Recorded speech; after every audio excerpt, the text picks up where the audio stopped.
These were among his very last words. His pen had already inscribed this frightening but divine warning about America. This is a choice land above all other lands. Wherefore he that doth possess it shall serve God or shall be swept off. He gave us the lesson of the annihilation of the Nephites as a case in point. He wrote similarly of the tragedy of the Jaredites. It was another case in point. Do we realize that this same kind of destruction can come upon us, and for the same reason? So this is the message of Moroni. He came back from the dead to deliver it in these modern times. His people were Americans too. His words constituted a people-to-people message. Ancient Americans speaking to modern Americans. Theirs was the voice of bitter experience, seeking to persuade us to avoid the dreadful conditions which engulf them. As I study these things in Holy Writ, I think of us who live today. Are we in the same category of those ancients? Does our modern world accept or reject Jesus Christ? And if we reject him, does the prospect of desolation concern us? Do the so-called Christian nations really obey him? Or by their crimes and corruption, do they essentially deny him while giving him lip service? He despises lip service. No one objects more strenuously to hypocrisy than does the Almighty. And so, do our Christian nations really accept and obey him? What is the evidence?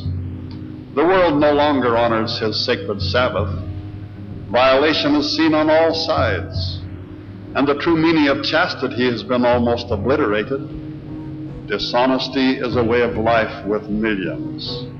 Even in the churches, his holy ordinances have been changed or eliminated. Divine authority is lost. Creeds reflect the teachings of men. The divine sonship of Christ is challenged, as is his virgin birth.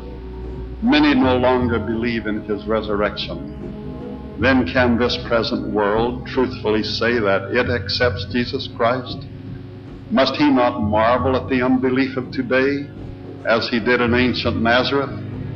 Would not the Apostle Paul marvel at the many divisions in modern Christianity in the face of his declaration that Christ is not divided, but that Christians should all speak the same thing? And I remember how the communists have sought to infiltrate different levels of the society in order to divide and get different Christians and different ones warring against each other and fighting against each other, contending against each other, and also that they seek to bring about the moral decay of our nation, as it says in their goals. And to observe his holy ordinances.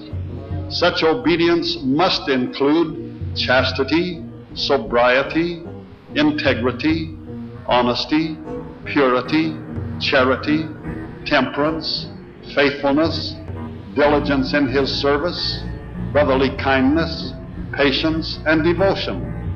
Are you concerned about the increasing subversion in this blessed country and other countries of the free world, and the spread of wickedness by a giant conspiracy? Would you be interested in reading the Book of Mormon that records the downfall of two great ancient American civilizations as a result of internal secret conspiracies, and contains a warning to us today that when we see these conditions in our midst, that the Lord commands us to awake to our awful situation?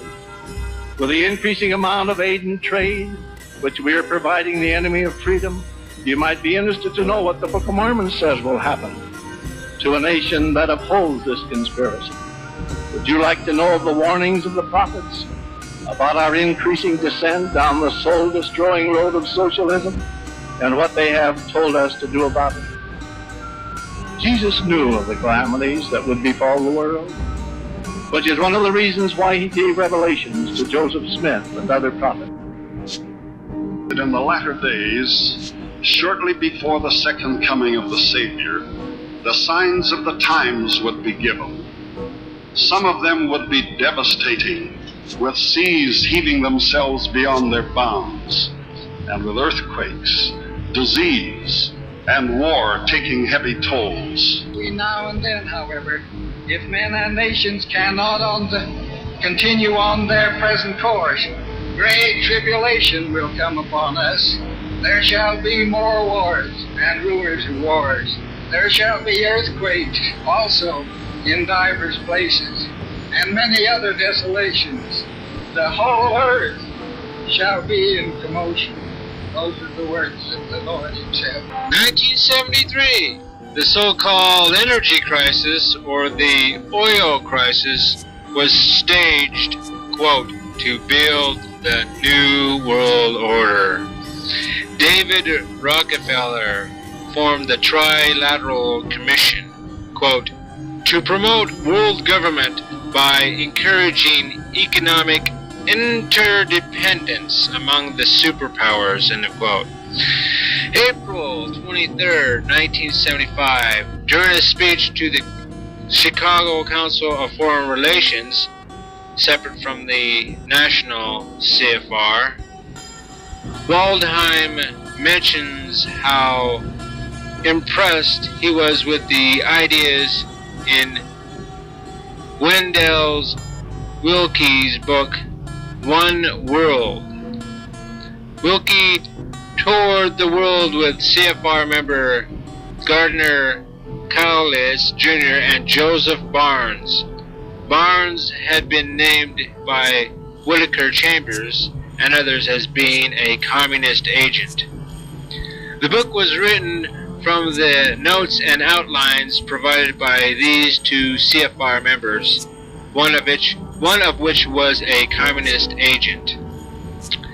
1976, Congressman Larry P. McDonald warned that the plots to establish a new world order, he said that these plots were real.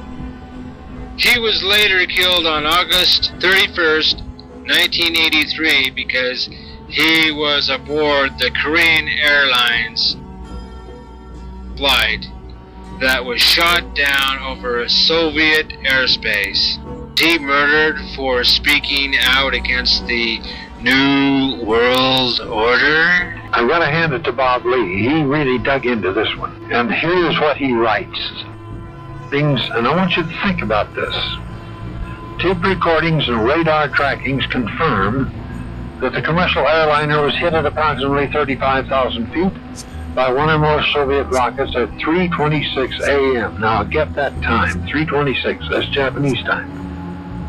During the next 4 minutes, from 3:26 to 3:30, it descended from 35,000 to approximately 16,000 feet. That's an average rate of 4,750 feet a minute. But a strange thing happened then. I mean, that's the way an airplane would come down if the air tightness had been shattered or something, and they had to come down where there's oxygen. So they got down to 16,000 feet. During the next 8 minutes to 3:38, the plane dropped another 11,000 feet. That's an average of 1,375 feet per minute.